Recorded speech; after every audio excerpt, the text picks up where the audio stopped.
Brasil, o mês de maio, se comemora o Dia das Mães.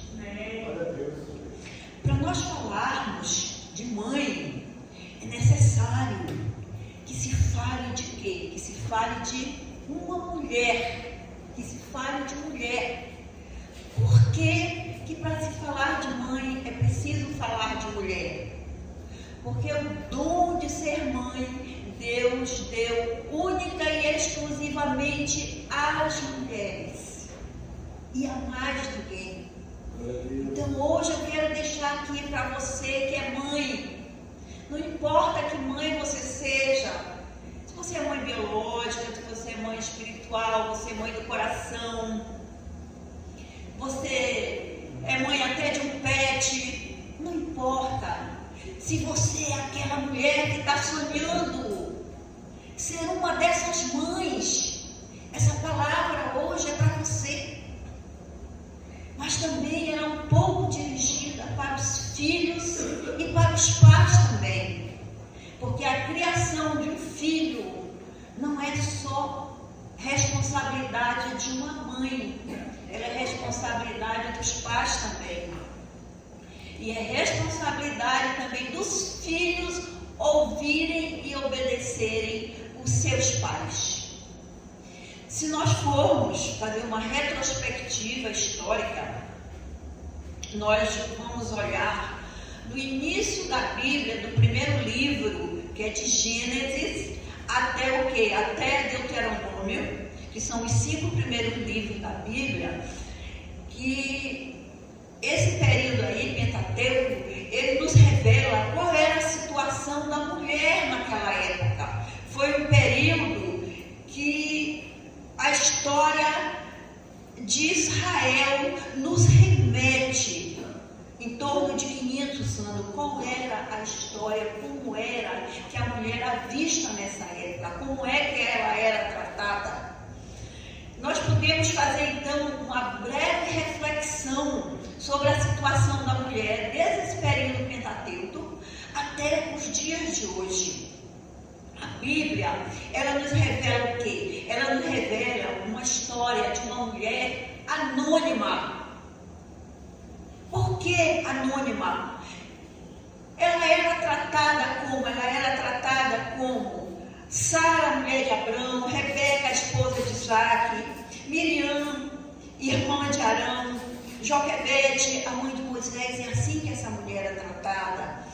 Mas eu quero dizer para você que apesar da mulher ter sido tratada dessa maneira, e até hoje ainda deixa muito a desejar, ainda existe muito a conquistar, a Bíblia também nos revela, porque a Bíblia, antes de mais nada, é um livro histórico. Então a Bíblia nos revela o que também? A força, a capacidade, a superação, a luta da mulher, até a mulher virtuosa. Provérbios 13, versículo 10, ele diz assim: mulher virtuosa, quem achará? Seu valor excede de rubis. Então você que é mãe, você precisa ser uma mulher virtuosa, não segundo a sua visão, não segundo o seu querer, mas você precisa ser uma mulher virtuosa segundo a palavra de Deus. Para isso, o Senhor nos deixou este livro, que é o nosso manual de instruções, a Bíblia. Aqui nós encontramos resposta para tudo. Então é aqui que nós nos tornamos, através da palavra do Senhor, mulher virtuosas, para conduzir as suas famílias, a sua casa. O valor da mulher, nessa época do Pentateuco, era o quê? Era associado à capacidade dessa mulher de gerar filhos. A mulher que não tinha capacidade de gerar filhos, ela poderia ser, o marido poderia deixá-la, poderia trocar por outra, poderia arranjar uma escrava para ter filhos. Por qualquer motivo banal, essa mulher poderia ser abandonada por esse marido. Inclusive, ela não tinha poder nenhum de decisão. os próprios filhos poderiam ser vendidos o quê? Como escravos. Então a mulher, ela era o que? Ela era propriedade do homem nessa época. Mas eu quero dizer a você que mesmo mediante de tantos preconceitos, oriundos de uma cultura machista e patriarcal, essas dificuldades, essa realidade não foi capaz de ofuscar, de paralisar a luta que as mulheres tiveram e têm até hoje, e se protagonizar a sua história, não só na sociedade, mas na história do povo de Deus. Você dá glória a Deus por isso? Glória a Deus. Nós temos muitos exemplos de mulheres virtuosas. Joquebede, que fez o quê? Tinha fé, objetivos claros. Aquela prostituta que teve uma decisão firme. Mical, que livra da vida a morte. Esther, pela sua beleza e a sua prudência. Ana, pela sua confiança, pela sua perseverança no seu coração. Então, se nós formos olhar para um panorama histórico, nós vamos ver o quê? Para um panorama histórico, econômico, político, nós vamos ver o quê? Nós vamos ver que as conquistas que as mulheres conseguiram, no início não foram muitas, mas elas conseguiram pequenas coisas que ao longo da história nós vamos ver que elas foram conseguindo mais e mais. Em 1760, com a Revolução Industrial, o que aconteceu? A Revolução Industrial, ela trouxe uma nova realidade econômica. Ela tirou a mulher, que era única e exclusivamente de dentro de casa para procriar, trouxe a mulher o quê? Para dentro das fábricas, para trabalhar. Aonde esse trabalho era um trabalho desigual, em termos de tempo, em termos de salário. Mas já foi uma conquista que as mulheres conseguiram. Um outro fato histórico também que contribuiu para a conquista das mulheres foi um incêndio que teve em Nova York, numa fábrica textil. Esse incêndio, onde morreram 125 mulheres, fez com que reivindicações aumentassem, para que elas lutassem mais pelos direitos dela, para que elas tivessem mais espaço, economicamente, socialmente, politicamente. Em 1932, a mulher adquiriu o direito de quê? De votar no governo de Getúlio Vargas. Veja só, em 1932, até aí a mulher não tinha o direito nem de votar. Em 2006 foi criada o quê? A Lei Maria da Penha. Mas eu quero dizer para vocês que realmente foi nas décadas de 50, 60 e 70 que ocorreram as grandes mudanças fundamentais na conquista social das mulheres. Como? Por quê? Com o advento da tecnologia. O que aconteceu com o advento da tecnologia? A produção dos objetos que se exigia mais um serviço braçal dos homens, foi trocado por quê? Por um trabalho intelectual, onde a mulher se destacou. Então, o que nós vimos? Hoje nós vemos a mulher com o poder de exercer um papel na sua vida, protagonizando a história da sua vida, ela ocupando cargos de nível superior, em instituições públicas, privadas. Mas apesar de tudo isso, ainda há muito o que lutar, principalmente em relação à mulher negra. Há muito o que fazer, ainda há muita discriminação. Então, falar de mulher é falar de uma pessoa que desempenha múltiplas funções. A mulher o quê? Ela é mãe, ela é dona de casa, ela é responsável muitas vezes pelo ministério da igreja, ela é responsável pelos seus filhos, ela é responsável por um trabalho secular, ela acumula muitas funções. E a maternidade é um ministério exclusivo e sublime que Deus deu única e exclusivamente às mulheres. Amém, glória a Deus. Amém, aleluia. Mas, apesar de todas essas lutas, todas essas dificuldades, Deus, quando deu a você a capacidade, esse dom sublime de ser mãe, não interessa que tipo de mãe você é, Deus também lhe capacitou para ser essa mãe. Amém. Você entendeu que Deus lhe capacitou para você ser essa mãe que você é? Amém. Amém, Deus outorgou o quê? Deus outorgou às mulheres um legado que somente as mulheres podem cumprir, dando-lhes o quê? Dando-lhes graça para servi-lo e glorificá-lo, glorificar a Deus. Glória a Deus. Amém. Foi para isso que Deus nos criou, para honrá-lo e para servi-lo e glorificá-lo. Amém. E as mães podem fazer isso sim, através de seus filhos. Porque Deus tem propósito na vida de seus filhos. Glória a Deus. Glória a Deus. Mais na frente nós vamos ver o que? Nós vamos ver que, apesar de Deus ter propósito na vida dos seus filhos, de todos nós, não só dos nossos filhos, mas os propósitos de Deus, eles não são de acordo com os propósitos do mundo, com os propósitos do inimigo.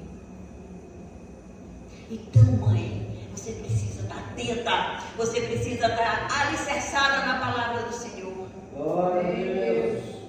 A palavra nos diz que o inimigo está ao nosso derredor, não é? Procurando uma brecha para nos destruir. A primeira instituição que Deus criou foi a família.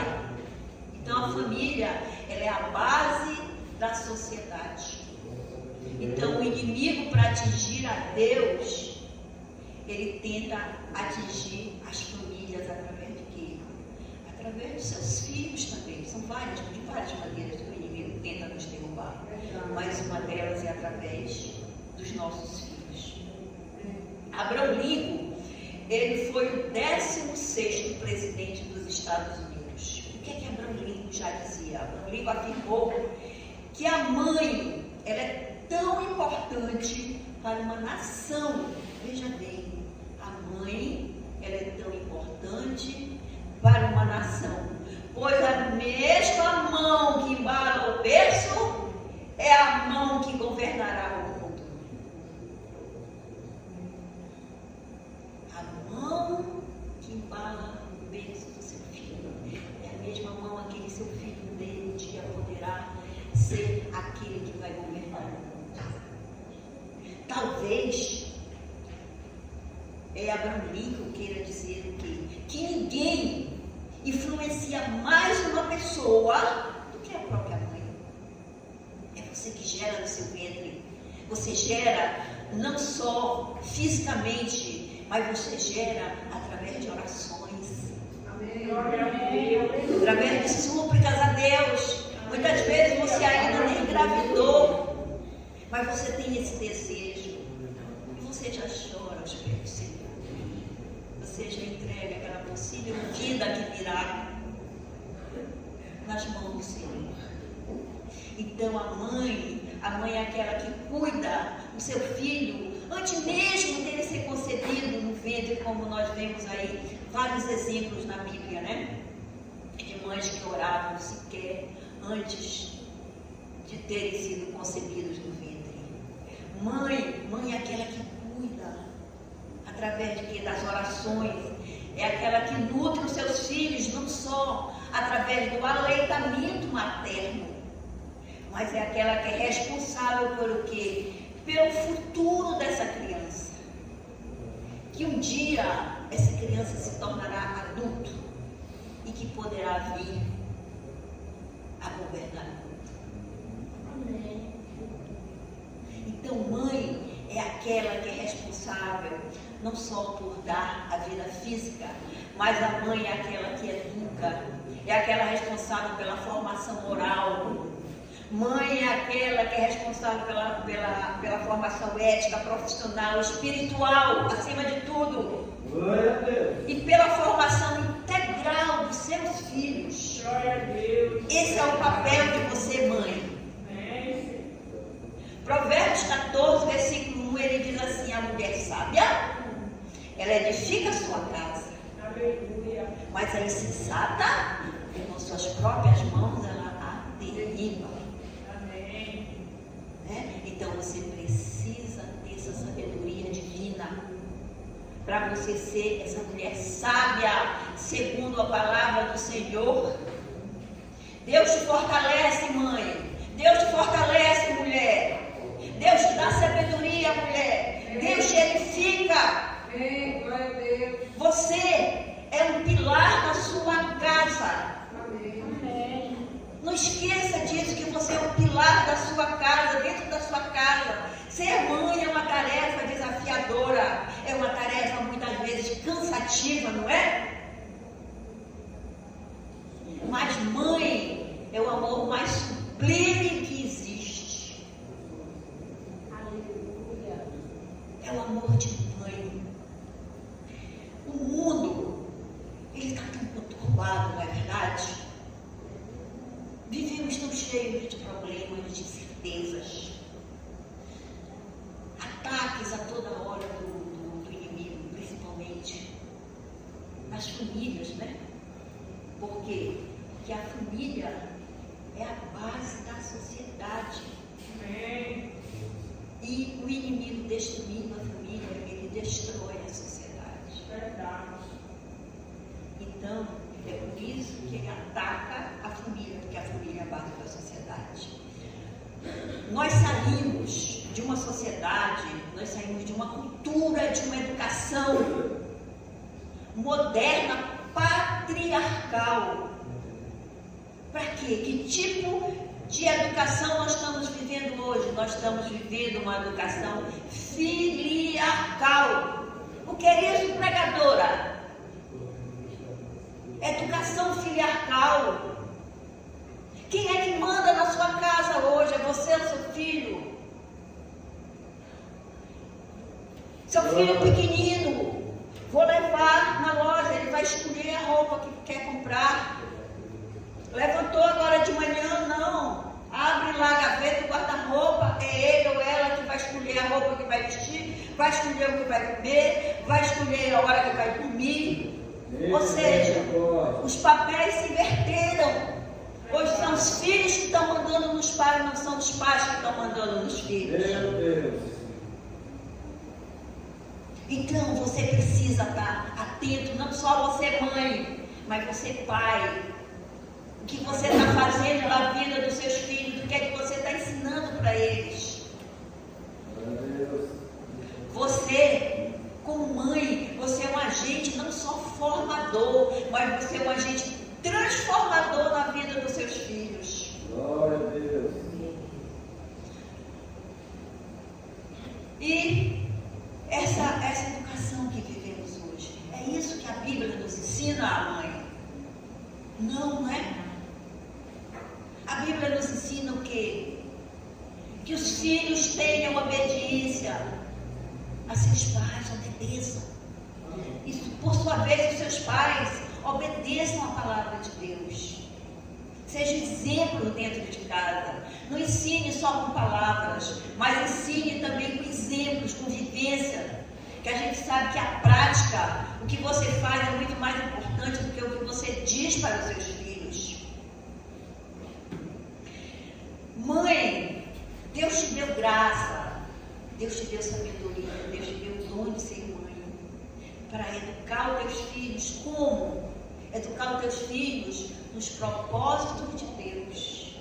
Porque os propósitos de Deus, eles não são os propósitos do mundo, que o mundo quer ensinar para o teu filho. Esteja atenta para isso aí. Os pais devem ser exemplos de quê? Devem ser exemplos de conduta cristã. Amém. Glória a Deus. Amém, Jesus. Você que é mãe, você que é pai, você não pode ser exemplo de qualquer tipo de conduta para o seu filho. Você tem que ser um exemplo de conduta cristã, segundo a Os pais, eles devem se preocupar com o quê? Com os assuntos relacionados à salvação e ao desenvolvimento espiritual de seus filhos. Amém. Essa vida aqui é só uma passagem. Vai piscar para ele de olhos. Precisamos nos preocupar com a salvação de nossos filhos, com a nossa salvação, com a salvação de nossos filhos. Glória a Deus. Os pais, eles devem ser um reflexo da imagem do Senhor na vida dos seus filhos. Amém. Provérbios 13, 14, ele diz o quê? O ensino do sábio, ele não está falando que é o ensino do tolo do mundo. Ele está dizendo que o ensino do sábio é fonte de vida. Amém. Aleluia. Que é vida o quê? É vida os laços de morte. Então, o que Salomão quis dizer quando ele falou em laços de vida e laços de morte? Nesse versículo. Salomão está nos dizendo que o ensino do Senhor é ensino de vida, mas o ensino do tolo do mundo é laços de morte. Salomão se reflete ao quê? Se refere ao ensino de obediência, onde precisa haver obediência. Você, pai, mãe, você tem que ter obediência ao Senhor, a palavra do Senhor. E você, filho, tem que ter obediência ao seu pai, à sua mãe, ao que lhe é ensinado. Você tem que viver no temor da palavra do Senhor. Por quê? Porque o temor da palavra do Senhor é que vai te livrar dos laços de morte e do pecado. Somos todos pecadores, mas temos uma diferença. Não precisamos viver no pecado. Glória a Deus. Pecamos esporadicamente, Verdade. mas o Santo Espírito nos incomoda quando fazemos alguma coisa errada. Ele nos mostra, estamos errados. Verdade. Temos uma bússola na nossa vida que é o Espírito Santo. Amém. Glória a Deus. Irmãos, as cadeias estão cheias de quê? De pessoas que fecharam os seus olhos e os seus ouvidos para os sábios ensinos da palavra de Deus através dos seus pais, através da igreja. Os cemitérios, como é que estão? Os cemitérios estão repletos de vítimas da desobediência da palavra de Deus. Laços de morte.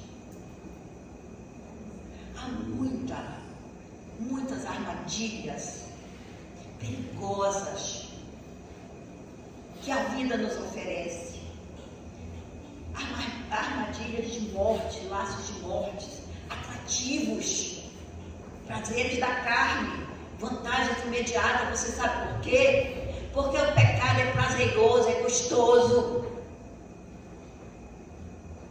Então é mais fácil você querer fazer o que a carne lhe pede do que você obedecer à palavra de Deus. Verdade. Embora o pecado ele venha com essa forma atrativa, ele venha com essa forma gostosa, ele é um veneno mortal e maligno para a nossa vida. Como Salomão disse, ele nos leva a laços de morte. Então, mediante todos os desafios da vida, mãe, pai também, você precisa ser um pai, uma mãe corajosa, que deve orar para quê? Para que os propósitos de Deus se cumpram na vida dos seus filhos. Eu quero dizer para você que apesar deste cenário que nós vimos lá desde o início do Pentateuco, como a mulher à vista, como a mulher é tratada, até hoje como a mulher ainda é desrespeitada, entendeu? Mas nós podemos ver lá desde o início, desde a criação do mundo, o cuidado que Deus sempre teve para com as mulheres, para com os mais frágeis, para os desvalidos, para os estrangeiros. Se você for olhar em Deuteronômio, capítulo 21, versículo de 10 a 14, você vai ver o quê? A ordenança de Deus, quando aquelas mulheres eram capturadas durante a guerra. Então Deus aconselhava que elas não fossem mortas, mas que elas poderiam ser desposadas, ser esposas daqueles guerreiros. Esse é o cuidado que Deus já mostrava. O segundo cuidado, nós vamos ver no livro de Ruth. A ordenança de Deus, o que é no livro de Ruth, é que aquelas espigas que fossem colhidas e caíssem no chão, elas não deveriam ser ajuntadas. E algumas das espigas deveriam também ficar onde? Deveriam ficar nos pés. Para quê? Para os estrangeiros, para os mais pobres e para as mulheres que eram consideradas também como as mais desvalidas.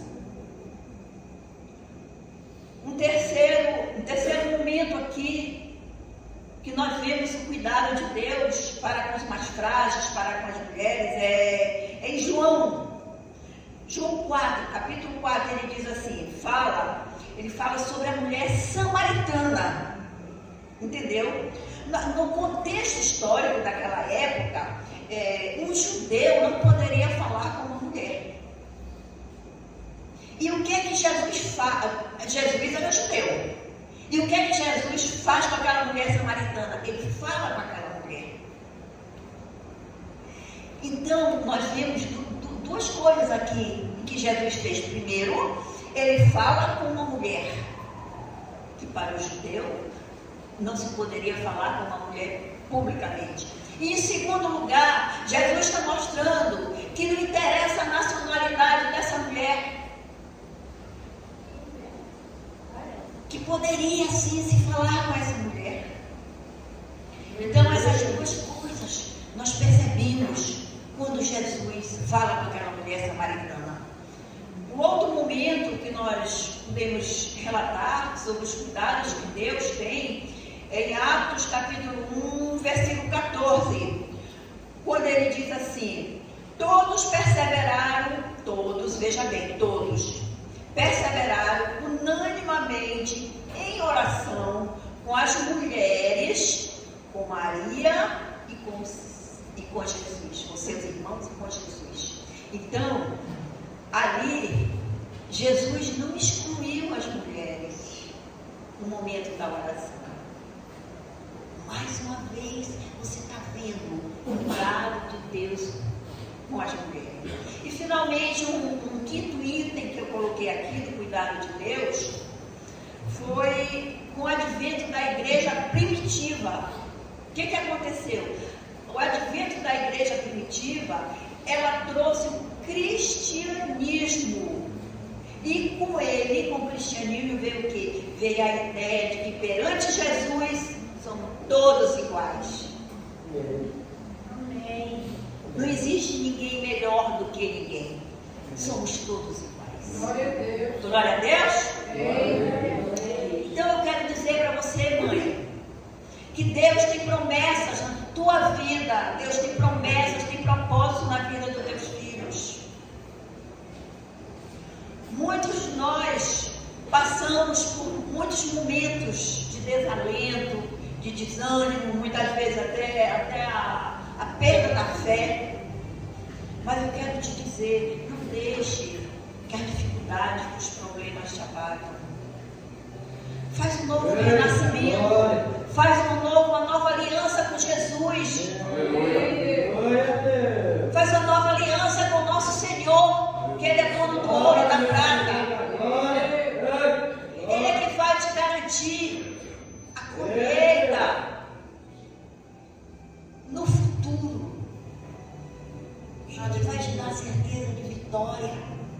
Amém. Obrigado, Senhor. Deus não deixa ninguém voltar de mãos vazias. Até aqui nos abençoa, Senhor. Glória a Deus. Glória. Busca o Senhor. Ele não vai te deixar voltar de mãos vazias. As dificuldades, elas não podem paralisar a tua vida. Meu Deus. Nós fomos criados para quê? Nós fomos criados para um propósito único de Deus. Meu Deus. Esse propósito nós podemos ver em Efésios, capítulo 1, versículo 4 e 5, que ele diz o seguinte, Efésios 1, capítulo 1, versículo 4 e 5. No versículo 4 ele diz assim, assim como nos escolheu nele, em Jesus, antes da fundação do mundo, que antes da fundação do mundo nós já fomos escolhidos, para sermos o quê? Santos, irrepreensíveis perante Ele em amor. Versículo 5. Nos predestinou para Ele. Ele não nos predestinou para o mundo, para o pecado, para a perdição. Ele nos predestinou para Ele. Para quê? Para a adoção de filhos. Amém. Por meio de quem? Por meio de Jesus. Glória a Deus. Então, quando somos adotados como filhos através de Jesus, passamos a ser propriedade do Senhor. E como propriedade do Senhor, nossos filhos, o inimigo não tem mais posse sobre a nossa vida. Porque a nossa vida pertence ao Senhor, a nossa casa, a nossa família, os nossos filhos pertencem ao Senhor. Somos propriedade do Senhor porque fomos adotados como filhos do Senhor através de Jesus. Então, ser mulher não é fácil. Sabemos que é difícil. A vida, de uma maneira geral, ela é difícil. Mas já temos as promessas em Jesus, Glória a Deus. com as quais podemos contar. Então eu quero deixar para você que é mulher, eu quero dizer para você que mulher é lutar, mulher é luta todos os dias contra as desigualdades sociais, políticas, econômicas, contra a violência, contra a discriminação. Ser mulher é estar atenta para compreender e ajudar outras mulheres. Sabemos que mesmo a mulher tendo um potencial muito grande em todas as áreas da sociedade, hoje ainda ela tem que lutar para superar, para conquistar o seu verdadeiro lugar no mundo, como filha, como mãe, como mulher, como irmã, como amiga e como povo de Deus. Aleluia. Ser mulher é lutar permanentemente para conquistar seu espaço e superar todos os desafios. E para você que é mãe, eu vou deixar uma pequena poesia de autor desconhecido, que diz o seguinte: quando todos te condenam, quando ninguém te escuta, ela te escuta e te perdoa. Isso é ser mãe. Quando todos te abandonam e ninguém te quer ver, ela te segue e te procura. Isso é ser mãe. Quando todos te negam um beijo, um olhar, ela te ampara e te acaricia. Isso é ser mãe. Pois ser mãe é sempre se doar. Sua maior virtude, mãe, é lhe carregar no colo por toda a vida, filho. Através de quê? Através das orações e de joelhos dobrados. Mães de joelhos, filhos de fé. Você pode dar uma glória a Deus?